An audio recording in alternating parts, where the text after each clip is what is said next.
Sabi nila, sa pelikula, ang tunay na bida ay palaging nananalo. Sila yung mga iniidolo ng mga tao, magaganda't mga gwapo, matitipon at mga macho. Sa kanila umiikot yung kwento, minsan pa'y parang sa kanila na rin umiikot yung mundo. Pero para sa akin, ang tunay na bida ay silang mga lampa, palaging nadadapa ang madalas, mga palaging nabubugbog, dumadaan sa matinding pagsubok. Oo, tama. Ganyan ko mailalarawan ang tunay na bida, ganyan ang takbo ng buhay ng bida sa pelikula.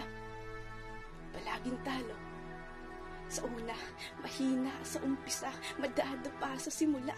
At sa panahong ito, sa mundong ito, tayong lahat ang bida at ito na ang umpisa.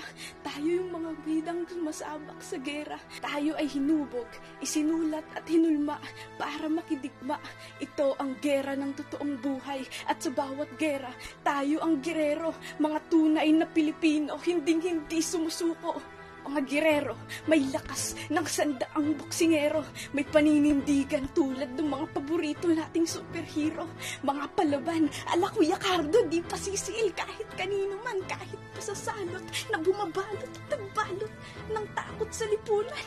Salot lang yan, tayo ay mga girerong palaban at maaalab ang pag-ibig para sa bayan. Mga girerong ang sandatay pag-ibig, pananggay pagkakapit bisig, lakas ay pagkapit sa bisig at tiwala sa kanyang pag-ibig.